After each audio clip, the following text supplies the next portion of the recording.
যায়া দেখেন একজন মুসলমান মারা গেলে কত সুন্দর আদর করে তারে খাট থেকে জমিনে নামায়,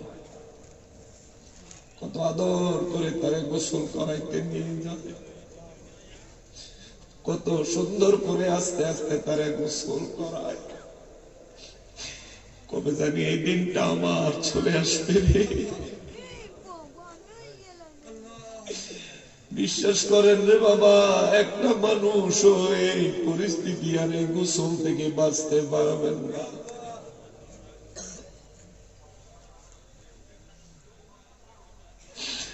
মুসলমানের বাড়ি যা দেখেন কত সুন্দর করে মারা যাওয়ার পরে খাটের থেকে নামায়, অনেক জোরে নাড়াচাড়া করে না, কারণ ইসলাম এটা সমর্থন করে না। ইসলাম এমন একটা ধর্ম, মৃত ব্যক্তিকেও সম্মান দেয়, মৃত ব্যক্তিরও অধিকার আছে, ইসলাম তা বাস্তবায়ন করে। জোরে বলেন সুবহানাল্লাহ। মারা যাওয়ার পরে খাটে থেকে নামায় দিবে, সেখান থেকে কত যত্ন সহকারে গোসলের জায়গায় নিয়ে যাবে।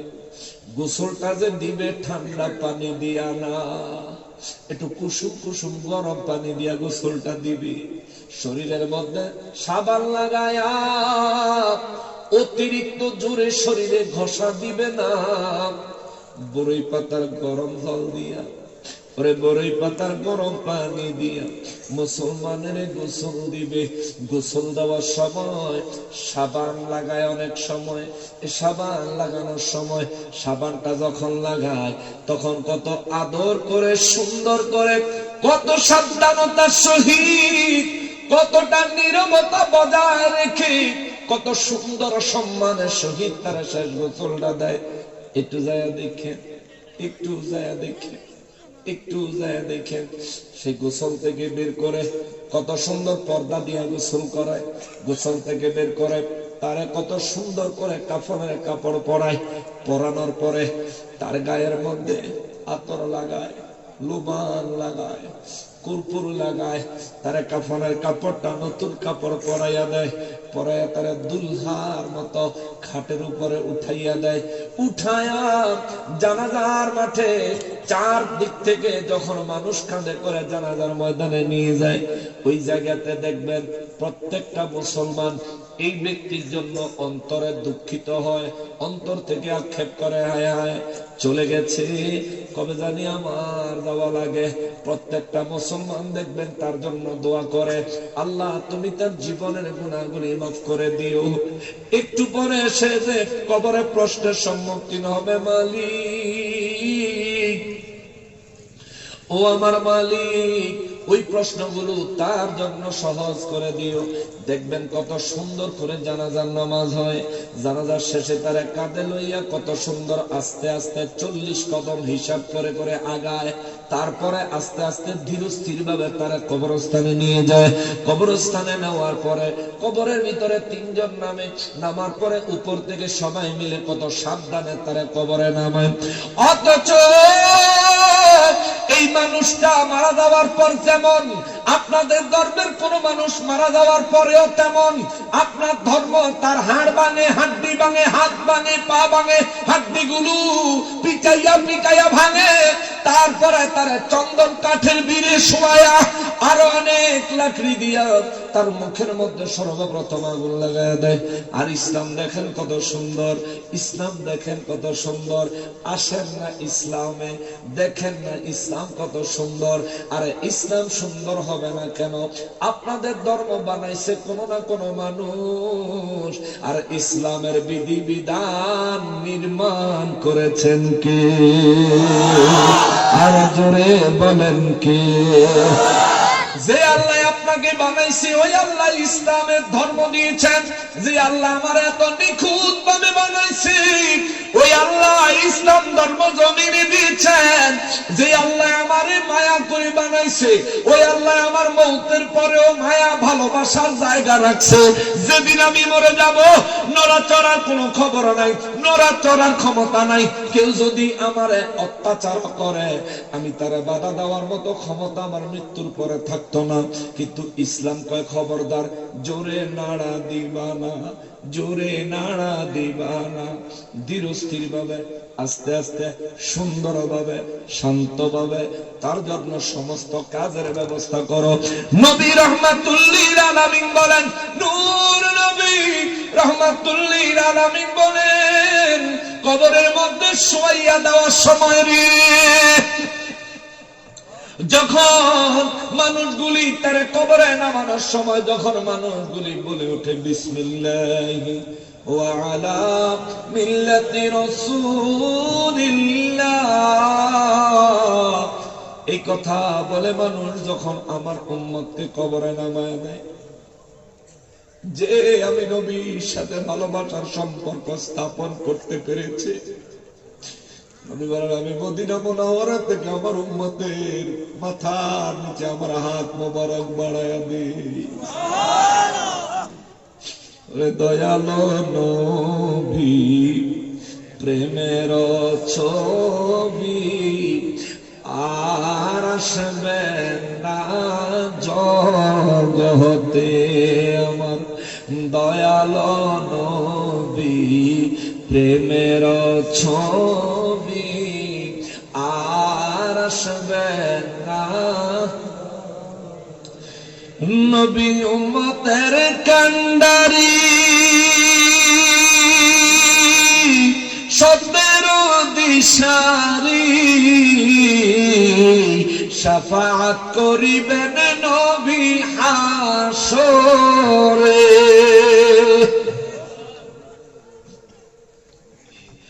নবী উম্মতের কান্ডারি, ওরে সত্যের দিশারি, শাফাআত করিবেন নবী হাসরে। নবী হাসর দিনে উম্মত বিনে, নবী হাসর দিনে উম্মত বিনে, যাবেন না নবীজি বেহেশতে, আর আসবেন না জগতে। আমার দয়াল নবী, প্রেমের আর আসবেন না। নবীর 63 সাল জিন্দেগি, ওরে কাঁদছেন বলে উম্মতি, এখনো কাঁদেন শুয়ে মদিনাতে। ইয়া রাসূলুল্লাহ, নবীর 63 সাল জিন্দেগি, ওরে কাঁদছেন বলে উম্মতি, এখনো কাঁদেন শুয়ে মদিনাতে। নবী উম্মতের লাগিয়া পাগল হইয়া, নবী উম্মতের লাগিয়া পাগল হইয়া, কান্দেন নবী দিনে রাত্রে, আর আসবেন না জগতে। আমার দয়াল নবী, প্রেমের ছবি আর আসবেন না জগতে। আমার দয়াল নবী, প্রেমের ছবি আর আসবেন।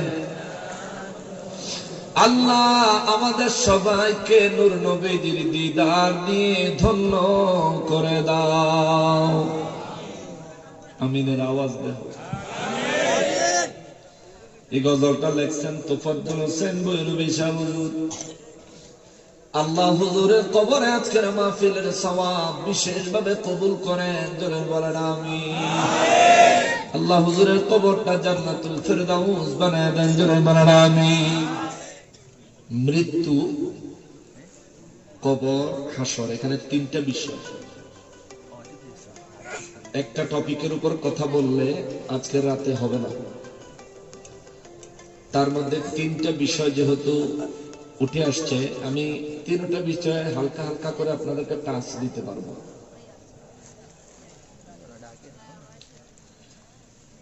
মৃত্যু হলো এমন একটা সত্য যেটা অস্বীকার করার মতন কোন মানুষ এই জমিনে নাই। আল্লাহকে অস্বীকার করে এমন মানুষ আছে। আল্লাহকে অস্বীকার করে, মানতে চায় না এমন বহু নাস্তিক আমাদের দেশে এবং গোটা বিশ্বে আছে না নাই? এমনও কিছু নাস্তিক আছে যারা বলে রব নাই, আল্লাহ নাই, সৃষ্টিকর্তা বলতে কিছু নাই, কিন্তু তারা আবার মৃত্যুটাকে মানে, মৌত অস্বীকার করে না। মৃত্যু একটা চিরন্তন সত্য বিষয়। এই প্যান্ডেলের ভিতরে যারা আছেন, স্টেজে আমরা যারা আছি, ডান পাশে যারা আছেন, স্টেজের পিছনে যারা কথা কইতেছে, আমরা সবাই বাড়িঘর থেকে যারা শুনছেন, কোন একজন মানুষ এমন আছেন যে মৃত্যুবরণ করা লাগবে না? আছেন?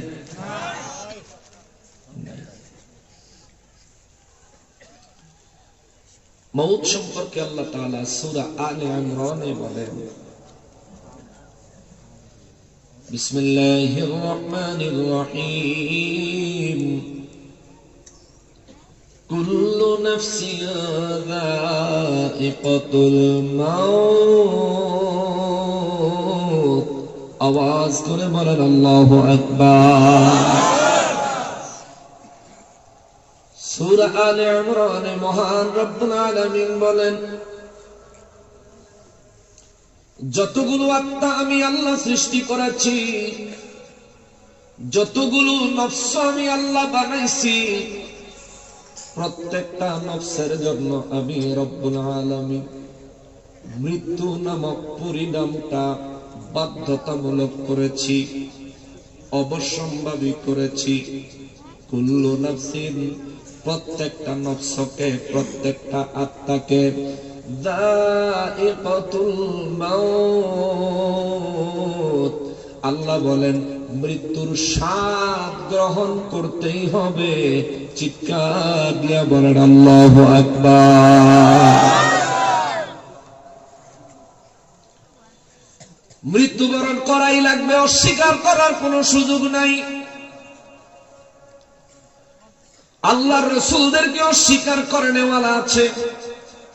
আল্লাহর কালাম কোরআনুল কারীমকে, আল্লাহ পাকের মহাবাণী অস্বীকার করার মানুষ জমিনে আছে। সমস্ত সৃষ্টি মহান রব্বুল আলামিন সৃষ্টি করেছেন। সমস্ত সৃষ্টির পরিচালনার ভার খোদ রব্বুল আলামিন নিজে বহন করতেছেন। এই কথার উপর বিশ্বাস করে না এমন মানুষও আছে, কিন্তু মৃত্যু স্বীকার করে না এমন কোন মানুষ নেই।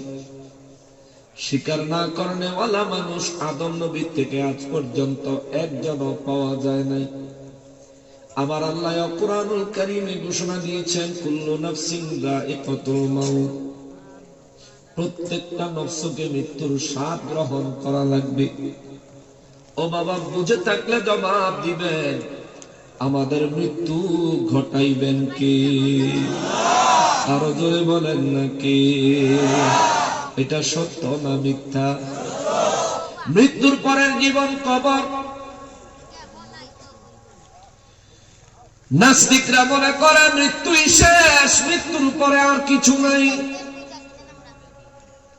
মৃত্যুর পরে মানুষ ধ্বংস হয়ে যায়, বরবাদ হয়ে যায়। মৃত্যুর পরে পুনরায় জীবিত হওয়া। ফেরেশতাদের কাছে কবরের প্রশ্নের জবাব দেওয়া, কবর থেকে পুনরায় উঠে হাসরের ময়দানে হাজির হওয়া। কবরে এবং হাসরে মানুষের জন্য জান্নাত জাহান্নামের ফয়সালা হওয়া। নাস্তিকরা এই বিষয়গুলোকে সত্য হিসেবে মানে না, তারা মানতে চায় না। এই জন্যে আমি খুতবার মধ্যে সূরা আবাসা থেকে কুরআনুল কারীমের ৮০ নম্বর সূরা, সূরা আবাসার ১৭ নম্বর আয়াতে কারিমা থেকে আরম্ভ করে শেষ পর্যন্ত তেলাওয়াত করেছি। আমার আল্লাহ এই জায়গায় বিশ্ববাসীকে কিছু কথা বলেছেন, কিছু বয়ান করেছেন, এমন বিশ্ববাসী যেন মৌতকে ভুলে না যায়, বিশ্ববাসী যেন কবরকে ভুলে না যায়, বিশ্ববাসী যেন হাসরের পরিণামের কথা ভুলে না যায়। এই জন্য আমার আল্লাহ সূরা আবাসার মধ্যে অনেক লম্বা আলোচনা করেছেন। চিৎকার দিয়ে বলেন আল্লাহু আকবার। মুসলমানেরা রে, আমার প্যারা নবীর উম্মতেরা রে, সূরা আবাসা কুরআনুল কারীমের ৮০ নম্বর সূরা। আবাসা শব্দের অর্থ হলো ভ্রু কুচকানো। ভ্রু কুচকানো, মানুষের যখন রাগ হয় মুখটা কালা করে, মুখ কালা করলে ভ্রু কুচকায় না, কুচকায় যায় না বাবা? আপনারা যদি রাগ করেন চেহারার ভ্রু কি কুচকায়া যাবে না? নিঃসন্দেহে কুচকায়া যাবে। আল্লাহ এই ভ্রু কুচকানো সম্পর্কে একটা সূরা নাজিল করলেন কুরআনুল কারীমে, সূরা আবাসা।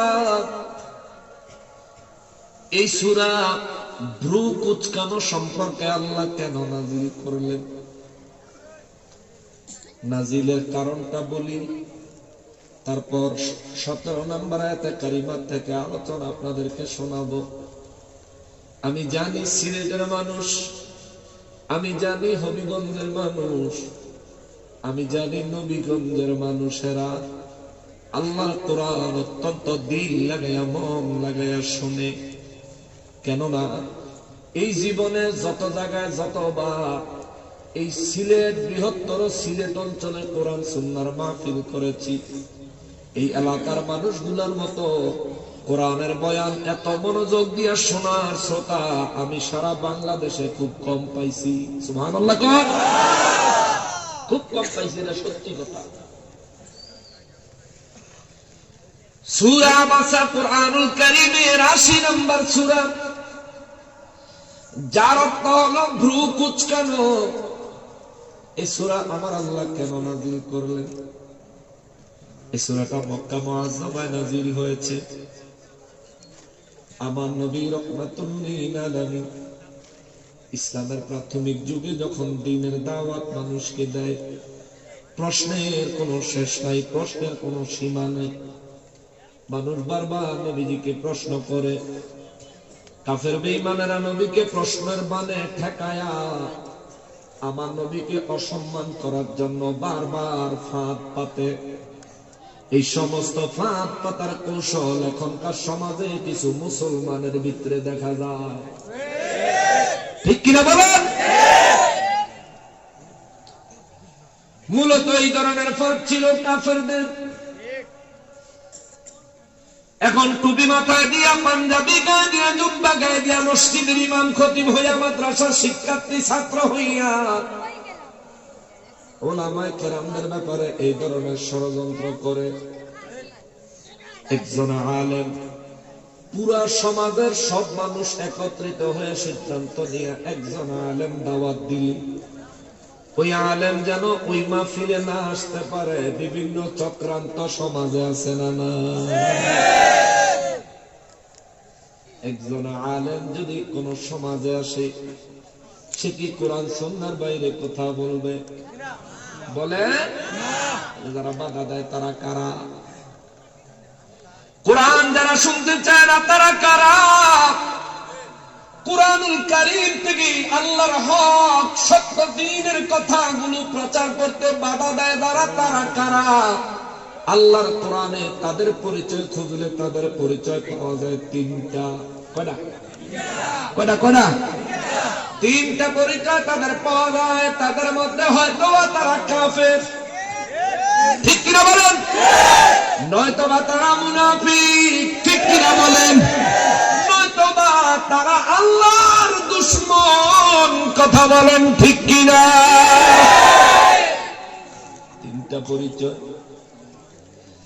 আমার নূর নবী রাহমাতুল লিল আলামিনের মক্কা মুআজ্জামায় কাফের বেঈমানেরা আমার নবীকে লজ্জাস্কর পরিস্থিতিতে ফেলানোর জন্য, আমার নবী রাহমাতুল লিল আলামিনকে লজ্জা দেওয়ার জন্য কাফেররা কয়েকজন মিলে একদিন আমার নবীকে ঘিরে ধরেছে। বড় বড় কাফেররা কয়েকজন মিলে নবীকে ঘিরে ধরেছে। আমার নবী রাহমাতুল লিল আলামিনের একের পর এক প্রশ্ন করতেছে। আমার নবী তো মায়ার নবী রাহমাতুল লিল আলামিন, আল্লাহ তারে তার হাবিব বানাইছেন, তার অন্তরটাকে গায়েবের ইলম দিয়া আল্লাহ পরিপূর্ণ করে দিয়েছেন। সুবহানাল্লাহ। নবী রাহমাতুল লিল আলামিনকে কয়েকজন কাফের একসাথে ঘিরে ধরল মক্কা মুআজ্জামায়। আমার নবী রাহমাতুল লিল আলামিন, ওই কাফেররা এক একজন প্রশ্ন করে, আমার নবী জবাব দেন। এক একজন প্রশ্ন করেন, আমার নবী জবাব দেন।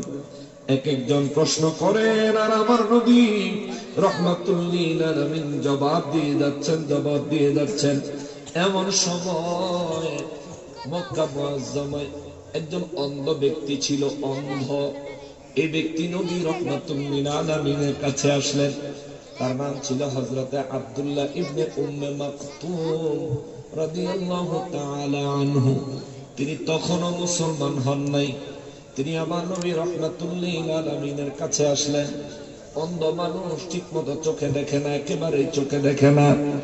আমার নবী রাহমাতুল লিল আলামিনের কাছে এসে ওই সাহাবী নবীর খেদমতে বললেন, ইয়া রাসূলুল্লাহ সাল্লাল্লাহু আলাইহি ওয়াসাল্লাম, নবী গো, আমার আল্লাহ আপনার কাছে যে দিন পাঠাইছে ওই দিনের সত্য বাণীগুলো আমি শুনতে চাই। ইয়া রাসূলুল্লাহ, দয়া করে আমাকে শোনান, আমি জানতে চাই। জোরে বলেন না সুবহানাল্লাহ। যে সময় হযরতে আব্দুল্লাহ ইবনে উম্মে মাকতুম রাদিয়াল্লাহু তাআলা আনহু নবীকে কথা বললেন, ওই সময় আমার নবী কাফেরদের প্রশ্নের জবাব দিচ্ছেন। কাফেররা এক একটা বিব্রতকর প্রশ্ন করছে, আমার নবী রাহমাতুল লিল আলামিন তাদের প্রশ্নের জবাব দিচ্ছেন। ওই পরিস্থিতিতে অন্ধ সাহাবী নবীজির যায় বললেন, হুজুর, আল্লাহ যে দ্বীনের কথা আপনি নবী রাহমাতুল লিল আলামিনের কাছে পাঠায়, ওই দ্বীনের কথা আমাকে বলেন, আমি ওই দ্বীনের কথা শুনবো, ওই দ্বীনের কথা মোতাবেক ঈমান আনতে চাই। আমার নবী রাহমাতুল লিল আলামিন কাফেরদের সাথে কথায় ব্যস্ত থাকার কারণে আমার নবীজির কথার মাঝখান দিয়া ও আব্দুল্লাহ ইবনে উম্মে মাকতুম রাদিয়াল্লাহু ঢুকে পড়ার কারণে আমার নবীজি একটু মনক্ষুণ্ণ হলেন। চেহারা মোবারকের ভ্রু মোবারক একটু কুঁচকাইয়া ফেললেন। অর্থাৎ নবী তার প্রশ্নের উত্তর দিতে চাচ্ছেন না, নবী তার কোনো জবাব দিতে চাইতেছেন না। কিন্তু এই বেচারা তো চোখে দেখে না। নবী রাহমাতুল লিল আলামিন কাফেরদের প্রশ্নগুলির উত্তর দেওয়ার পরে নবীজি ভ্রু মোবারক কুঁচকায়া হুজরা মোবারকের দিকে চলে গেলেন। আব্দুল্লাহ ইবনে উম্মে মাকতুমের প্রশ্নের উত্তর দিলেন না। নবী না দেওয়ার কারণে আমার আল্লাহ সূরা আবাসা নাযিল করলেন।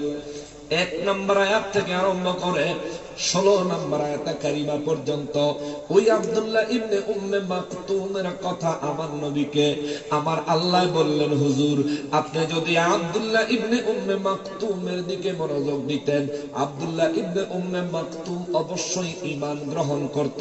আর যেই কাফেরদেরকে সময় দিবেন তারে ভ্রু কুঁচকায়া ওই কাফের বেঈমানেরা তো কেউ ঈমান আনলো না। এই জন্য আমার রব্বুল ইজ্জত বলেন, নবী গো আমি আল্লাহ বেশি খুশি হইতাম আপনি যদি আব্দুল্লাহ ইবনে উম্মে মাকতুমের সময় দিতেন। জোরে বলেন সুবহানাল্লাহ। এক নম্বর আয়াত কারিমা থেকে যদি তাফসীর শোনায় তাহলে লম্বা হয়ে যাবে, আমি সংক্ষেপ করার জন্য সার সংক্ষেপ কথাটা বললাম। আমার নবী রাহমাতুল লিল আলামিন আল্লাহ যখন এই সূরা নাযিল করলেন, এরপর থেকে আব্দুল্লাহ ইবনে উম্মে মাকতুম রাদিয়াল্লাহর কাছে আমার নবী যায়া তারা দ্বীনের দাওয়াত দিলেন, তিনি ইসলাম কবুল করলেন। আমার নবী সারা জীবন এই অন্ধ সাহাবীটারে অন্যরকম গুরুত্ব দিতেন। জোরে বলেন না সুবহানাল্লাহ। এই সূরা আবাসার মধ্যে 17 নম্বর আয়াতে কারিমায় আমার আল্লাহ বলেন, ওই মক্কার কাফের বেঈমানেরা নবীকে ঘিরে ধরল, হুজুর মরে যাব, মরার পরে সব শেষ, কবরে কোনো হিসাব নাই, জান্নাত জাহান্নামের কোনো ব্যাপার নাই, হাসর নাসর এগুলোর কোনো অস্তিত্ব নাই, এগুলো আপনার কাল্পনিক কথা। জোরে কোন নাউযুবিল্লাহ। আমার রব্বুল ইজ্জত চরম রাগান্বিত হলেন। আল্লাহ সূরা আবাসার মধ্যে আয়াত নাযিল করলেন। আল্লাহ বলেন, বিসমিল্লাহির রহমানির রহিম কুতিলাল ইনসানু মা আকফারা। আওয়াজ করে বলেন আল্লাহু আকবার। রব্বুল আলামিন বলেন, কুতিলাল ইনসান, মানব জাতি ধ্বংস। আল্লাহু আকবার। আল্লাহ কয় কুতিলাল ইনসান, মানুষগুলো ধ্বংস হইয়া যাক। মা আকফারা, যারা নাকি পরকাল অস্বীকার করেছে, যারা নাকি পুনরায় জীবিত হইতে হবে অস্বীকার করেছে, কবরে প্রশ্নের জবাব দিতে হবে, নবীজি তাদেরকে জানানোর পরেও যারা অস্বীকার করেছে, হাসরের ময়দানে দাঁড়ায় আমি আল্লাহর সামনে হিসাব দেওয়া লাগবে, এই কথাগুলো যারা অস্বীকার করেছে, আল্লাহ কয় কুতিলাল ইনসান, তারা ওই মানুষগুলো ধ্বংস হয়ে যাক, ওই মানুষগুলো ধ্বংস হয়ে যাক, ওই মানুষগুলো ধ্বংস হয়ে যাক। আমার আল্লাহ তাদের উপর লানত দিছে। জোরে বলেন আল্লাহু আকবার। আমরা মৃত্যু মানিনি, আমরা মৃত্যু মানি কি মানি না? কবরের জিন্দেগি মানি কি মানি না? হাসরের জিন্দেগি মানি কি মানি না? জোরে বলেন মানি কি মানি না? জোরে বলেন মানি কি মানি না? হাসরের ময়দানে আমাদের বিচার করবেন কে? আমাদেরকে জান্নাতি জাহান্নামী ঘোষণা দিবেন কে? হাসরের ময়দানে ইচ্ছা করলে আমাদেরকে ক্ষমা করে জান্নাতি সৌভাগ্যবান বানাইতে পারেন কে? হে মুসলমান, মওতের কথা স্মরণ রাখবেন। আমার নবী রাহমাতুল লিল আলামিন বলেন, আমার উম্মতের মধ্যে কোন ব্যক্তি যদি সকাল সন্ধ্যায় মৃত্যুর কথা স্মরণ করে, মিনহা খালাকনাকুম ওয়া ফিহা নুঈদুকুম ওয়া মিনহা নুখরিজুকুম তারাতান উখরা। আওয়াজ করে বলেন আল্লাহু আকবার। এই দোয়া পারেননি? এই দোয়া পারেননি? আপনার এলাকায় লোক মারা গেলে দাফন করেন না? দাফন করার সময় এই দোয়া পড়ে পড়ে মাটি দেন না কবরে? দেন না বাবা? জোরে বলেন দেন না? নবী বলেন, সকালে ফজরের পরে রাতের বেলা বিছানায় ঘুমাইতে গেলে এই যেই ব্যক্তি মওতের কথা স্মরণ করে দৈনিক 20 বার, সকালে 20 বার, সন্ধ্যায় 20 বার এই দোয়াটা পড়বে রে, ওই দিনে যদি ওই ব্যক্তির মৃত্যু হয়, আমার আল্লাহ তার ওই দিনের সমস্ত গুনাহগুলি স্পেশাল ভাবে মাফ করে দিবেন। সুবহানাল্লাহ। ওই দিনে মওত হলে তার ঈমানের সাথে মৃত্যুবরণ করার সম্ভাবনা বেশি। জোরে বলেন সুবহানাল্লাহ। কয়বার কয়বার পড়বেন নি? পড়েন না, মরণ লাগবে তো নাকি? কয় বছর পরে?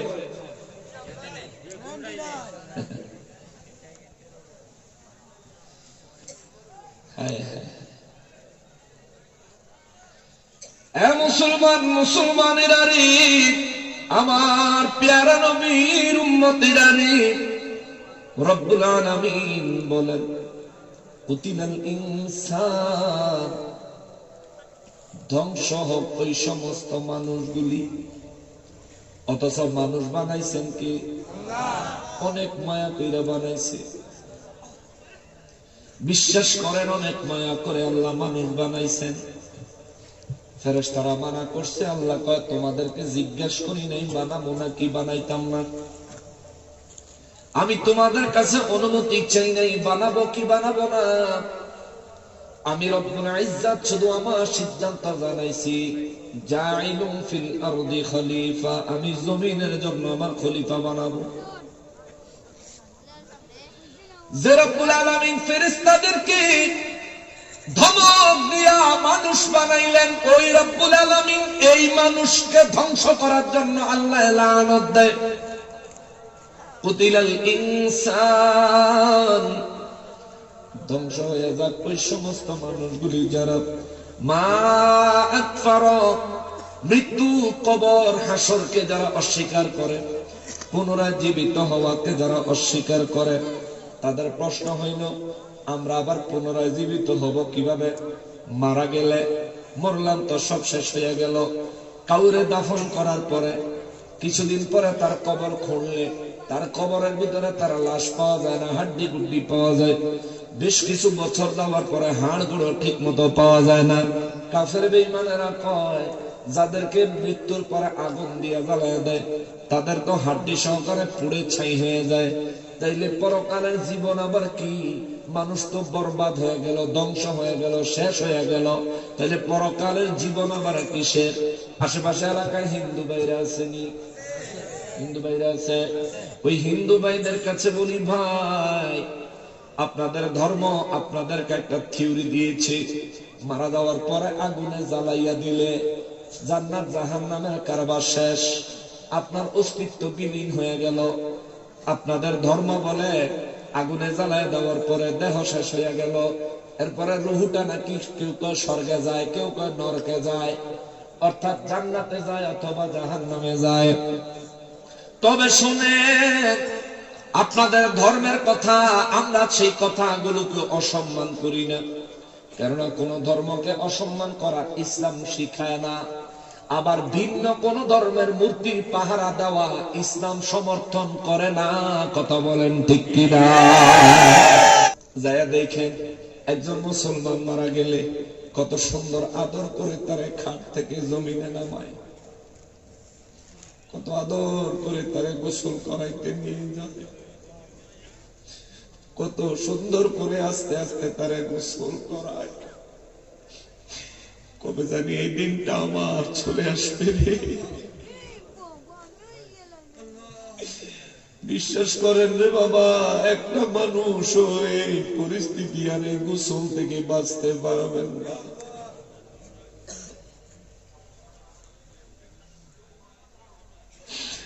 মুসলমানের বাড়ি যা দেখেন কত সুন্দর করে মারা যাওয়ার পরে খাটের থেকে নামায়, অনেক জোরে নাড়াচাড়া করে না, কারণ ইসলাম এটা সমর্থন করে না।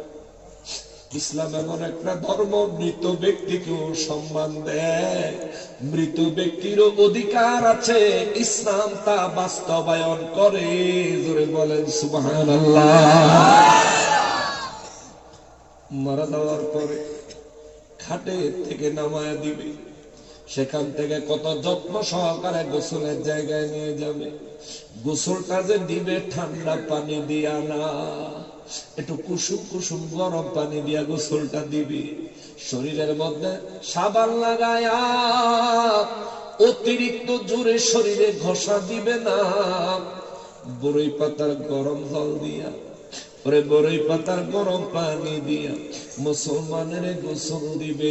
গোসল দেওয়ার সময় সাবান লাগায়, অনেক সময় সাবান লাগানোর সময় সাবানটা যখন লাগায় তখন কত আদর করে, সুন্দর করে, কত সাবধানতার সহিত, কতটা নীরবতা বজায় রেখে, কত সুন্দর সম্মানের সহিত তারা শেষ গোসলটা দেয়।